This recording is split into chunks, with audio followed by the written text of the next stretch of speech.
Bon, eh bien, bonjour à tous. Donc, on vient de me dire que je pouvais démarrer. Donc, merci pour votre présence à cette présentation autour des médias sociaux pendant l'été. Alors, avant de démarrer, j'aimerais me présenter rapidement. Donc, je m'appelle Émilie Marquois et je suis consultante en stratégie médias sociaux et community manager.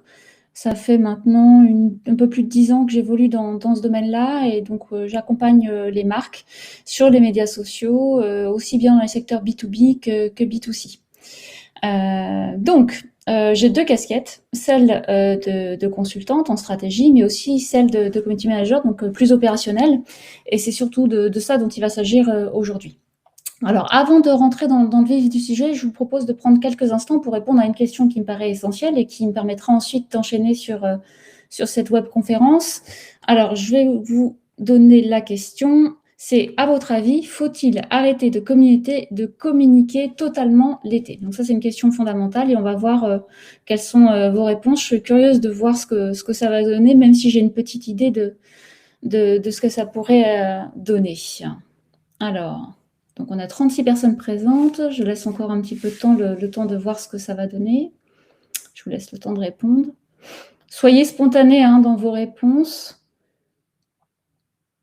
Donc on est à 50% de répondants.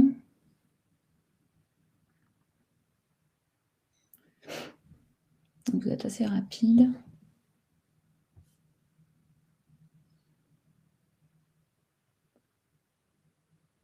72, allez, encore une petite dizaine pour répondre.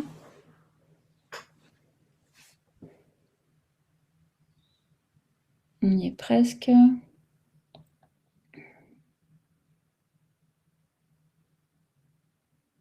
78%, je vous laisse encore quelques instants. J'ai l'impression qu'il y en a qui ont changé de réponse. Alors peut-être c'est vrai que j'ai pas pensé à mettre une troisième réponse qui est « je n'ai pas d'avis ». Mais bon, logiquement, on a tous un petit point de vue sur cette question. En tout cas, votre présence aujourd'hui à cette conférence prouve que c'est un sujet qui vous intéresse. Allez, on a encore quelques répondants. Et ensuite, je vous partage les résultats qui sont assez clairs d'ailleurs et qui rejoignent mon point de vue. Non, on va peut-être s'arrêter là. Donc, il y a des gens qui changent d'avis, c'est étonnant. Bon, allez, je vous propose de mettre fin au vote et de vous partager les résultats. Voilà, je vous partage les résultats. Je ne sais pas si vous les voyez à l'écran. Vous pouvez d'ailleurs utiliser le chat pour me poser vos questions. Alors, les questions, je répondrai à des questions à la fin de cette intervention, mais aussi à quelques questions au fil de l'eau. Si vous en avez, n'hésitez pas à les poser dans le chat. Donc, les résultats sont assez clairs. Donc, la grande majorité d'entre vous, à 85%, pensent qu'il ne faut pas arrêter de communiquer l'été. Et vous avez totalement raison. Je vous rejoins à 100% sur le sujet. Alors, il y a d'ailleurs deux raisons principales pour lesquelles il ne faut pas arrêter de communiquer l'été. La première chose, c'est que votre communauté, vos clients, vos consommateurs, votre audience, même si elle est en vacances, elle reste connectée, elle continue à être active sur les médias sociaux. Donc, c'est pas parce qu'on est en juillet ou en août qu'on n'a pas une question à poser à la marque dont on est fan, qu'on n'a pas un problème avec un produit qu'on a acheté auprès d'une marque ou d'une entreprise. Donc, c'est une audience qui est tout le temps active. Donc, on ne peut pas se permettre d'arrêter du jour au lendemain de communiquer l'été. Il faut être actif et puis on verra aussi être attentif justement pour être en mesure de répondre aux questions, aux demandes s'il y en a.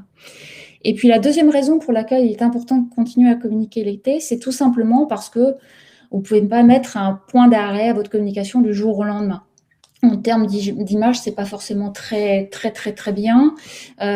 Bon, même si effectivement, en fonction de vos contraintes humaines, de vos ressources humaines, quelquefois il peut être difficile de mettre des choses en place. Il faut éviter, dans la mesure du possible, d'arrêter complètement la communication. Et puis pour des raisons aussi d'engagement, donc il est important de garder une dynamique, même l'été, au niveau de votre communication sur les médias sociaux. Et pour vous donner un seul exemple, sur Facebook, quand vous arrêtez de communiquer, si vous reprenez la communication à la rentrée, eh ben, ils auront détecté que vous avez moins communiqué, donc ils auront tendance, non pas vraiment à vous pénaliser, mais ils vous rendront beaucoup moins visible sur cette plateforme. Donc, et ça, c'est valable sur d'autres plateformes aussi de manière générale. Donc, voilà, pour ces deux raisons principales, il faut continuer à communiquer sur vos médias sociaux, sur vos profils, en juillet, en août, pendant les vacances, pendant les périodes plus calmes et les périodes creuses. Et je tiens à préciser que tous les éléments que je vais vous présenter, là, c'est valable pour l'été, mais c'est valable pour toutes les périodes de vacances scolaires ou autres de l'année. Voilà, donc voilà les deux raisons pour lesquelles il faut continuer à publier l'été. Et donc maintenant, la question, c'est aussi de savoir comment on va pouvoir organiser les choses. Donc bien évidemment, il faut continuer à communiquer, mais si vous êtes community manager, si vous gérez les profils, et c'est aussi mon cas, je sais qu'on a envie aussi de déconnecter, de partir en vacances. Il y a quelques années, c'était extrêmement compliqué, mais aujourd'hui, on a les moyens de le faire sans arrêter de communiquer. Donc, préparez au maximum votre départ en vacances. Qu'est-ce que ça veut dire? Ça veut dire qu'il faut prévoir l'ensemble des contenus que vous allez publier pendant cette période. L'ensemble des contenus, mais c'est pas dire je dois parler de telle ou telle chose, c'est vraiment rédiger votre publication, votre post de A à Z, à la virgule près, de penser aux bons hashtags, de penser aux mentions, de penser aux éléments visuels que vous allez utiliser, donc de tout prévoir en amont. D'ailleurs, c'est un travail que je vous recommande de faire, même le reste du temps quand vous n'êtes pas en vacances. Ça vous évite de courir après le temps, ça vous évite de réfléchir pendant des heures à qu'est-ce que vous allez évoquer, au sujet que vous allez aborder. Donc, essayez de prévoir un calendrier éditorial. La deuxième chose, c'est que vous n'êtes pas obligé, et c'est important, d'être derrière votre ordinateur pour dire voilà, j'ai prévu tel contenu, je dois le poster à telle heure. Aujourd'hui, vous avez à votre disposition des outils qui vous permettent de programmer des posts, de les planifier dans le temps. Donc du coup, c'est très utile, comme ça vous êtes sûr d'occuper le terrain sans avoir à être derrière votre ordinateur. Alors il existe énormément de plateformes aujourd'hui. Alors, vous avez les plateformes natives, sur Facebook par exemple et sur Twitter aussi. Vous pouvez programmer vos posts et vous pouvez aussi utiliser d'autres plateformes comme, alors je vous ai donné des plateformes comme Hootsuite ou Buffer, mais il en existe bien d'autres. Et donc, ces plateformes vous permettent de prévoir en amont sur une période plus ou moins longue l'ensemble de vos publications et puis d'avoir aussi une vision d'ensemble sur tout ce que vous allez faire sur ces plateformes. Alors, prévoir des contenus, occuper le terrain, c'est une chose, mais bien évidemment, parce que les médias sociaux, ça bouge en permanence, n'oubliez pas d'aller régulièrement vérifier s'il n'y a pas eu des commentaires, s'il n'y a pas eu des questions en messagerie privée, etc., parce que effectivement, il y a tout ce qui relève de j'occupe le terrain et tout ce qui relève de l'interactivité, de l'engagement que vous allez générer. Et ça fait très mauvais effet de laisser une question ou un commentaire sans réponse pendant 24-48 heures. Donc, si ce n'est pas vous qui le prenez en charge, assurez-vous qu'il y a un collaborateur, un collègue qui puisse prendre le relais. Mais évitez justement de laisser ces questions en suspens. Donc, plus vous anticipez, plus vous partirez sereinement en vacances. Autre point important, bien sûr, c'est de réduire le volume des postes. Alors, déjà, il faut essayer de savoir dans quel domaine vous êtes. Est-ce que vous vous adressez à des professionnels? Est-ce que vous adressez au grand public? Quand vous adressez à des professionnels, souvent, l'été, pendant quelques semaines, les entreprises ferment. Donc, vous pouvez permettre de réduire le volume des postes. Quand vous vous adressez au grand public, et notamment quand vous êtes dans certains secteurs d'activité très prisés, on va dire, très privilégiés l'été, comme le tourisme ou les voyages, c'est un petit peu plus délicat de réduire le volume de postes. Mais de manière générale, on peut dire qu'entre mi-juillet et mi-août, vous pouvez vous permettre de réduire le volume des postes. Alors voilà, retenez une chose, dans quel domaine vous êtes et à quelle audience vous adressez, et de manière générale, réduire le volume de postes. Réduire le volume de postes, c'est un peu difficile effectivement peut-être pour vous de l'envisager. Lorsqu'on est entre 3 et 5 tweets par jour, par exemple, on peut dire qu'on peut passer à 1 tweet par jour ou 1 ou 2 tweets. Quand vous êtes à 3 posts Facebook par semaine, c'est de dire, voilà, je décide d'en poster un seul, par exemple. Vous voyez, c'est à vous de jauger ce qui vous paraît le plus faisable, le plus facile à mettre en place et ce qui vous paraît cohérent par rapport à la communication que vous avez habituellement. Alors, petite astuce aussi, c'est que vous pouvez vous permettre, par transparence, par honnêteté ou même par politesse, informer vos communautés que pendant l'été, vos timelines vont être un petit peu moins actives, un petit peu moins animées. Donc voilà, comme ça, ils sont prévenus, il n'y a pas de souci particulier. Ils savent que vous pourrez peut-être être moins réactifs, donc n'hésitez pas à les informer en amont. L'autre point, au-delà de la réduction du volume de contenu, c'est d'adapter son contenu. Alors imaginez que votre audience, votre communauté, vos clients, vos consommateurs, ils sont en vacances, ils sont au bord de la plage, ils sont en train de se détendre, ils sont au soleil, ils se reposent. Autant vous dire qu'ils n'ont pas forcément envie de lire les mêmes contenus que ceux que vous envoyez le reste de l'année, des contenus hyper sérieux, le gros livre blanc, le gros pavé avec plein de chiffres, avec plein d'informations sérieuses. Ils ont envie de quelque chose de différent. L'été s'y prête, donc n'hésitez pas à vous lâcher. À vous lâcher, à offrir de l'originalité, à offrir de la légèreté, à offrir de la fraîcheur. Sortez de votre zone de confort. L'été s'y prête volontiers, alors bien sûr dans une certaine mesure, parce que quand on s'adresse à un public de professionnels, c'est pas toujours évident de changer la dynamique, de changer la tonalité, mais essayez, faites quelques tentatives. On est encore dans l'ordre de l'expérimentation dans les médias sociaux, donc B2B ou B2C, essayez de faire évoluer les choses, essayez de changer un petit peu les choses. Et donc ça concerne aussi bien le fond, c'est-à-dire les thématiques que vous allez aborder, que la forme, c'est-à-dire les visuels que vous allez utiliser, qui sont peut-être plus colorés qu'en temps normal, la tonalité que vous allez pouvoir utiliser. Alors, je ne dis pas que vous allez vous permettre de faire des traits d'humour de manière constante, mais vous permettre un peu d'humour de temps en temps, un peu d'humour décalé, des devinettes. Et puis, comme je vous l'indique aussi dans ce slide, c'est par exemple vous permettre l'été exceptionnellement de faire des gifs. Alors, j'ai eu l'occasion de travailler avec certaines marques dans le B2B. Elles sont un petit peu prudentes. Elles se disent, mais le B2B, est-ce qu'on peut faire du GIF? Bon, au cas par cas, vous le pouvez.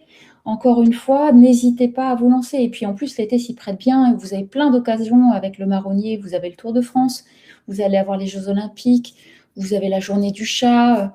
Bref, vous avez toutes les occasions de pouvoir faire évoluer votre ligne éditoriale, les types de contenus, la forme des contenus en cette période estivale. Donc n'hésitez pas à vous lâcher et à tenter pas mal de choses, des choses différentes de ce que vous faites habituellement. Autre point important, c'est ce que je vous recommande en tout cas, c'est de republier ces contenus. Alors quand je vous ai dit tout à l'heure, il faut essayer de préparer les choses, d'anticiper au maximum. Ça veut dire que vous devez prévoir un certain volume de publication, un certain volume de posts. Alors, soit vous décidez de créer du contenu, mais c'est quand même une charge de travail non négligeable juste à quelques semaines, quelques jours de vos départs en vacances, ou vous pouvez décider de faire cela, mais vous pouvez aussi, pour vous permettre de gagner du temps, de republier des contenus que vous avez déjà publiés dans les semaines et dans les mois qui précèdent. Pour une raison simple, déjà, c'est que ces contenus n'ont pas forcément été vus par votre audience et par votre communauté. Les gens sont très pris, sont très occupés. Comme je vous disais, on est vraiment dans une quête de l'attention en temps normal. Bon, là, ils sont un petit peu plus attentifs, peut-être pour certains un peu moins présents, mais bref, vous pouvez les toucher une nouvelle audience avec ces contenus que vous avez déjà utilisés. Alors, bien sûr, ces contenus-là, moi, je vous recommande d'utiliser ce que j'appelle un best-of. C'est d'identifier, donc d'aller dans les parties statistiques de vos profils, de regarder les contenus qui ont le mieux fonctionné et de les republier. Mais attention, en changeant le fond, en changeant la forme, la manière de formuler, les hashtags, éventuellement les mentions. Comme ça, les gens qui l'ont déjà vu auront l'impression que c'est un nouveau contenu, ce qui n'est pas le cas. Mais voilà, n'hésitez pas à republier des contenus en changeant les horaires, également les jours de publication, parce que vous avez des chances de toucher une nouvelle audience et puis ça vous permettra de gagner du temps. Voilà. Alors, bien sûr, et je l'indique aussi dans cette petite astuce, plutôt des contenus, ce que j'appelle des contenus chauds, donc des contenus froids qui n'ont rien à voir avec l'actualité et qui ne sont pas obsolètes. Évitez de poster une actualité qui n'est plus d'actualité, en l'occurrence au moment où vous décidez de le programmer.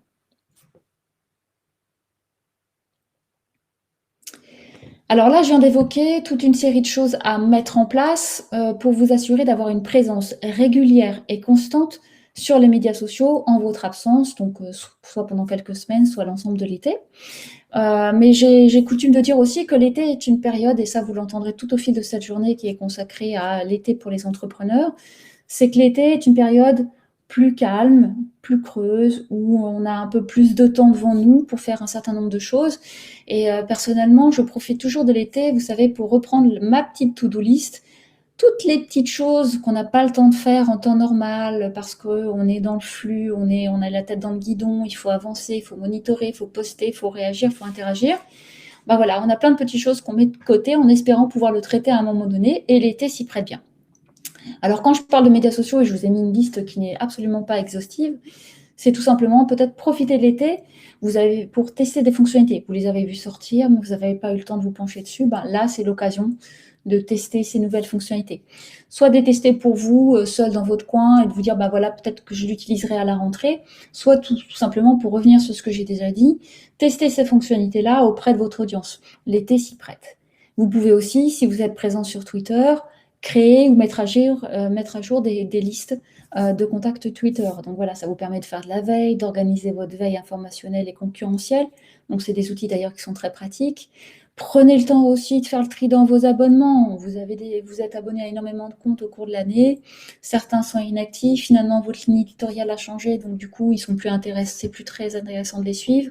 Donc, prenez le temps de faire ce travail. En fait, c'est des petites tâches qui sont très utiles, très importantes, mais qui prennent du temps. Et donc, du coup, le reste de l'année, on n'a pas toujours le temps de le faire de manière très fine. Vous pouvez aussi réaliser un petit reporting. Alors, les reportings, il faut en faire de manière régulière, hein, par mois, par trimestre, par année.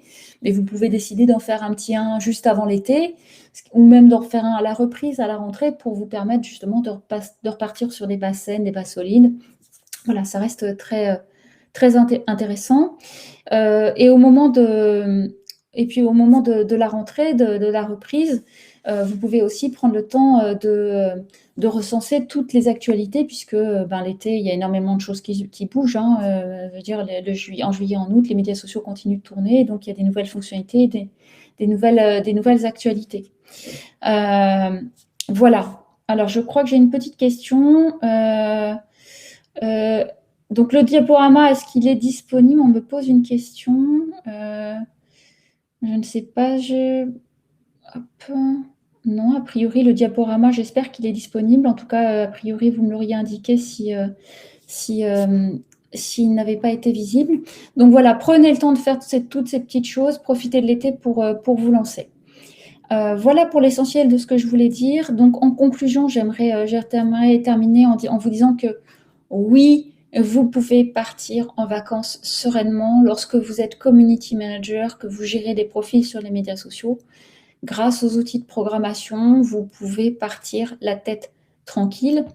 Alors bien sûr, restez vigilant, comme je vous l'ai indiqué, programmer, poster, c'est occuper le terrain, mais comme on sait que ça génère des réactions et des interactions, assurez-vous d'être en mesure d'y répondre. Voilà pour l'essentiel de ce que je voulais dire. Et maintenant, si vous avez des questions, je suis à votre disposition. Voilà, je vous écoute.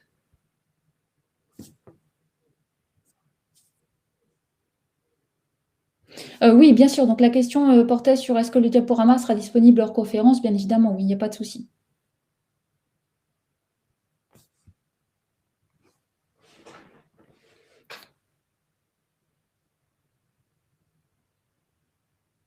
Alors, est-ce qu'il y a des questions?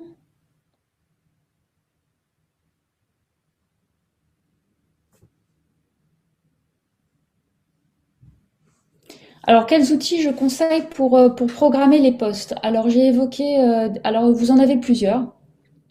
Donc, vous avez ce qu'on appelle les outils natifs. Donc, typiquement sur Facebook, vous allez pouvoir programmer vos posts directement depuis la page Facebook.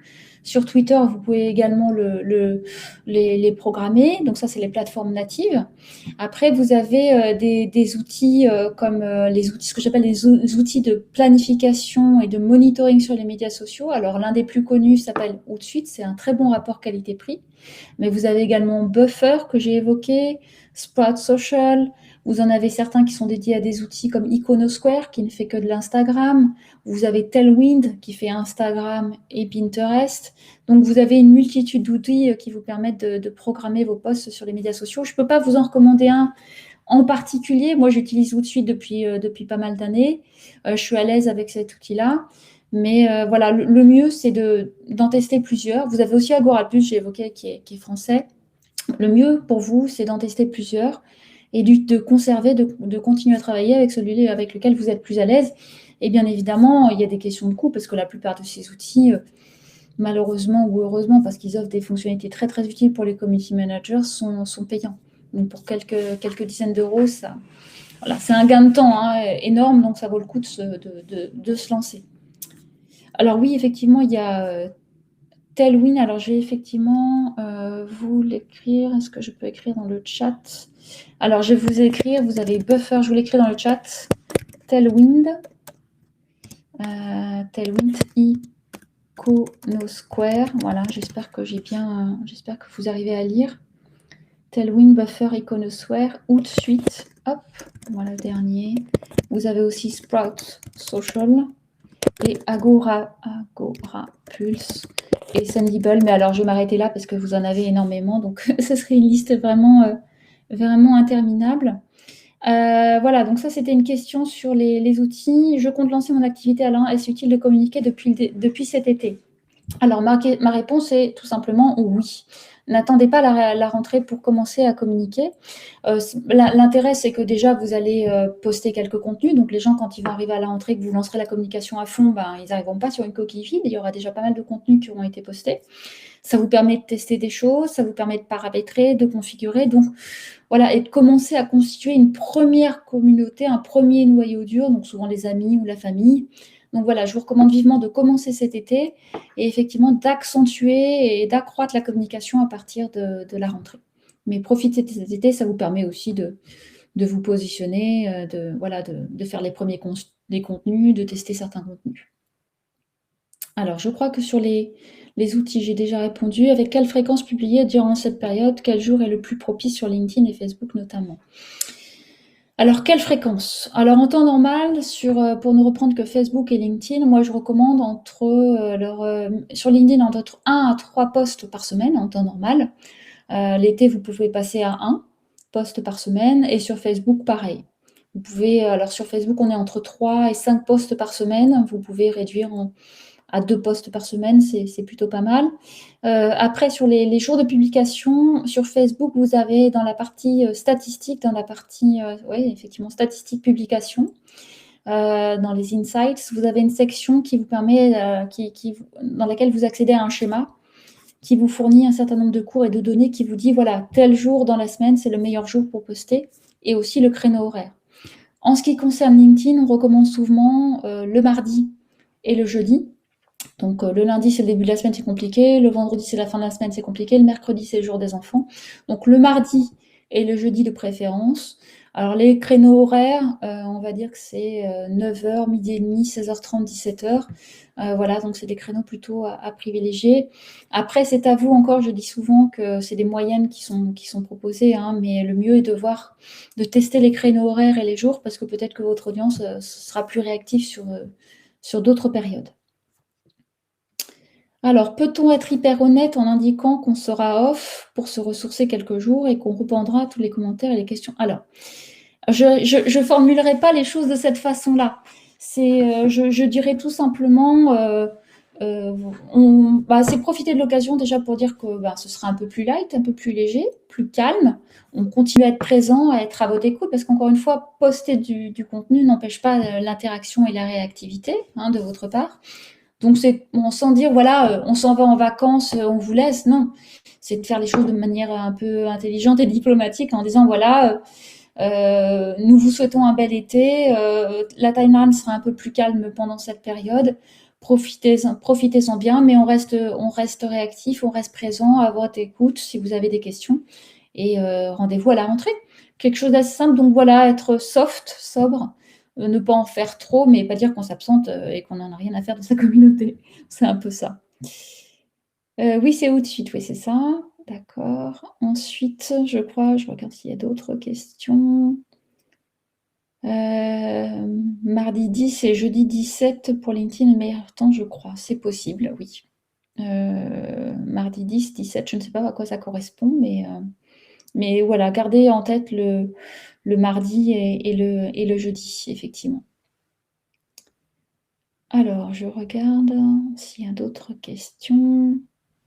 Quel est le meilleur? Il y a encore une fois, il y en a pas un meilleur qu'un autre, il y en a un qui vous correspond mieux. Personnellement, moi, j'ai fait une liste des fonctionnalités dont j'avais besoin. J'ai regardé les outils qui remplissaient l'ensemble de ces fonctionnalités-là. Donc, dans les outils de monitoring, ils font quasiment tous la même chose, hein. Donc, ce qui fera la différence, c'est peut-être l'ergonomie, le design, l'interface. Je sais que j'ai beaucoup de mal avec certaines interfaces. que j'ai eu beaucoup de mal avec certaines interfaces et aussi peut-être le prix. Parce que voilà, quand vous avez un outil qui vous coûte 100 $ par mois alors que l'autre vous coûte 100 $ à l'année, le calcul est vite fait. Donc il n'y en a pas un mieux qu'un autre. C'est plus un outil qui vous correspond au mieux, sachant que si vous ne gérez que du Twitter, allez que sur du TweetDeck. Si vous faites du Twitter, du Facebook et du LinkedIn, Outsuite peut vous convenir comme Sprout Social. Donc c'est à vous de définir votre cahier des charges fonctionnel, vos besoins, et de trouver les outils qui y répondent le mieux. Alors, comment établir sa ligne éditoriale? C'est une très très bonne question. Alors, pour établir sa ligne éditoriale, il faut répondre à différentes questions. Déjà, peut-être réaliser un petit état des lieux. Je ne sais pas si vous êtes déjà actif sur les médias sociaux, déjà présent, donc peut-être déjà faire un petit état des lieux. Ensuite, définir les objectifs de votre présence sur les médias sociaux. Ensuite, de faire un point sur votre audience.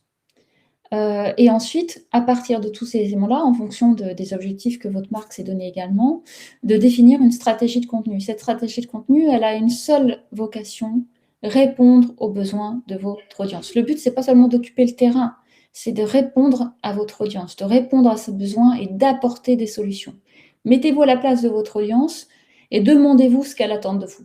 Voilà. Si vous nous suivez sur les médias sociaux, qu'est-ce que vous voulez voir sur nos profils, sur Facebook, sur Twitter, sur Instagram, sachant que le but, c'est pas d'aller partout, encore une fois, c'est de privilégier certaines plateformes en fonction de votre audience, parce que peut-être que, alors je prends un exemple assez caricatural, mais si vous adressez à des seniors, peut-être que Twitter ne sera pas forcément, ou Snapchat, qui s'adresse plutôt aux très jeunes, ne sera pas adapté. Donc il faudra définir aussi ça. Donc prenez le temps de réfléchir à vos objectifs, à votre audience, à choisir les bonnes plateformes. Et sur la ligne éditoriale, c'est voilà, mon objectif, c'est d'apporter des solutions, de répondre à des besoins et de quelle manière je peux le faire. Et bien sûr, mais ça, c'est difficile de répondre en quelques instants, ça dépendra du secteur dans lequel vous êtes. Concernant le tri des listes de diffusion, comment récupérer ses contacts gagnés ailleurs sur les médias sociaux? Alors là, j'avoue que je reste un petit peu, je n'ai pas de réponse précise à vous apporter. A priori, je ne sais pas si vous pouvez préciser votre question concernant comment récupérer ses contacts gagnés ailleurs sur les réseaux sociaux. Après, alors, je n'ai pas de réponse très précise. Peut-être, je vous conseille de regarder tout ce qui concerne les social CRM, les CRM sociaux, qui vous permettent justement de connecter les médias sociaux avec les CRM. Il y a plein d'outils qui vous permettent de faire ça, mais je n'aurai pas plus d'éléments malheureusement à vous donner sur ce sujet. Alors justement, oui, moins publié sur Instagram l'été ne va-t-il pas diminuer votre visibilité sur l'algorithme? C'est ce que j'évoquais sur mon premier slide quand j'indiquais qu'il était important de communiquer l'été, justement parce que ça peut vous brider ou vous pénaliser par la suite. Il faut continuer à être actif et surtout à générer de l'engagement. Et donc finalement, l'été, ce qu'il faut se dire, c'est que je continue à être présent et je privilégie la qualité à la quantité. Même si en temps normal, il faut toujours miser sur la qualité, privilégier la qualité. Peut-être avoir un poste très engageant, peut-être qu'un seul, mais un seul qui fonctionne bien. Donc voilà, effectivement, continuer à publier justement pour cette raison-là, pour éviter derrière de perdre en visibilité à cause des algorithmes qui malheureusement ont été mis en place au fil du temps. Est-ce qu'on met les mêmes posts sur Facebook et sur Instagram? Alors, personnellement, je ne le recommande pas. C'est ce que j'appelle un copier-coller et malheureusement, c'est des choses que je vois assez régulièrement dans les marques que je peux observer ou dont je reprends la communication. Le copier-coller, j'aime pas. Souvent, il y a une audience sur Instagram, il y a une audience sur Facebook et pour moi, il doit y avoir des messages différents sur l'un et sur l'autre et donc des stratégies de contenu différentes. Ceci étant dit, il peut arriver que certains contenus soient récurrents. L'un n'empêche pas l'autre. Au cas par cas, de manière exceptionnelle, si vous avez une grosse actualité, vous avez tout à fait le droit d'en parler sur Instagram et sur Facebook. Mais par contre, soyez vigilants, changez le texte, changez les hashtags, changez les mentions et changez les visuels. Après, le partage automatique de Instagram sur Facebook, c'est bien, ça peut rendre service, notamment l'été. Je ne dis pas qu'il ne faut pas le faire, il faut éviter de le faire, mais bon, ça peut rendre des services, c'est pratique. Mais après, pensez à aller dans Facebook notamment pour changer la forme, parce que quand vous voyez qu'il y a 30 hashtags dans le post, c'est pas très joli.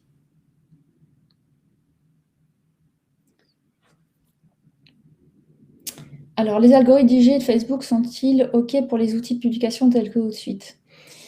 Alors, à ma connaissance, il n'y a pas de souci particulier. Toutefois, j'émets des réserves et je reste prudente. Dans la mesure du possible, il est toujours préférable de poster directement sur les plateformes. Mais c'est vrai que quand on gère la communication d'une marque, on ne peut pas toujours se permettre de le faire. Donc voilà, selon moi, non, mais je reste quand même prudente et j'ai une certaine réserve. Donc si vous avez la possibilité de poster vos contenus directement dans la plateforme, c'est mieux.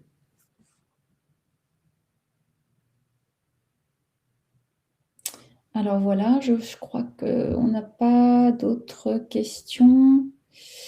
10h, 17h. Ah oui, j'avais pas compris. Oui, donc ça reste des moyennes, hein, de toute façon. Si vous voulez, d'ailleurs, je vous invite à regarder dans Google quel est le meilleur moment pour poster sur les médias sociaux. Vous avez plein d'études qui ont été réalisées, mais ça reste des moyennes mondiales et internationales. Donc, on va dire que le mieux, c'est de tester les créneaux horaires et puis de bien connaître votre communauté. Et au cas par cas, ben, vous postez toute la journée, puis vous voyez le post qui fonctionne le mieux.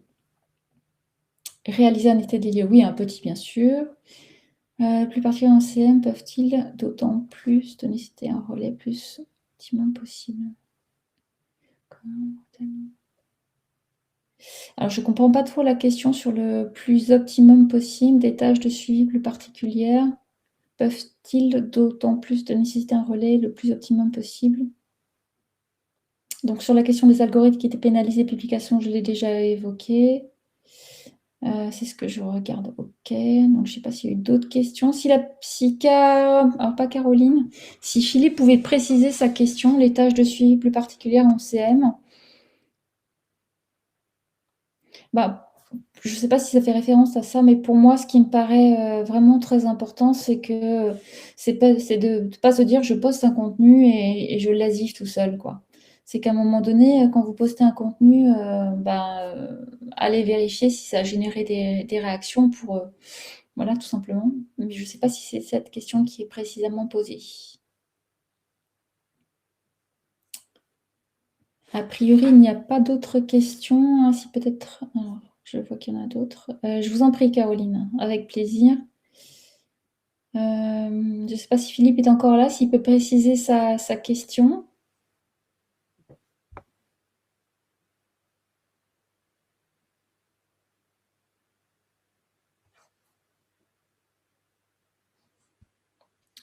On attend encore un tout petit peu.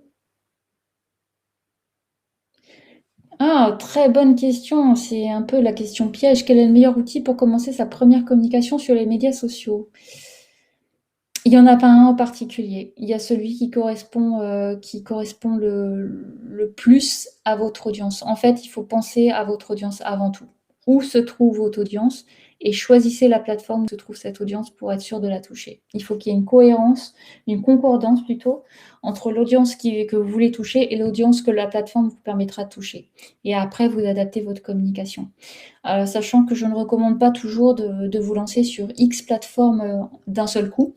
Prenez le temps de vous lancer sur une plateforme, de développer votre communauté et puis dans un deuxième temps, de vous lancer sur d'autres plateformes pour voir si c'est intéressant, si vous avez des demandes dans ce sens d'ailleurs.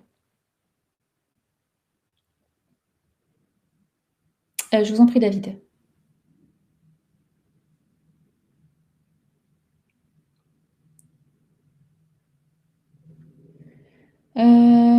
Est-il possible de faire le ménage au niveau des relations, étant donné le changement d'orientation? Alors, c'est en lien avec quoi, Aurore, votre question? Si vous me demandez si vous pouvez supprimer des abonnements, oui, c'est le cas. Après, sur les abonnés, vous pouvez en bloquer certains, mais je ne sais pas si ça a un lien avec ça.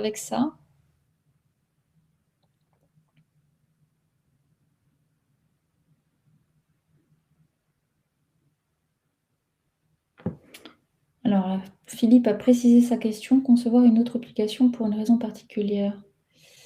Je ne comprends toujours si un événement, par exemple. Euh, si un, si un événement, par exemple. Je ne comprends toujours pas la question. Alors, je vais essayer de reprendre ce qui avait été évoqué au préalable.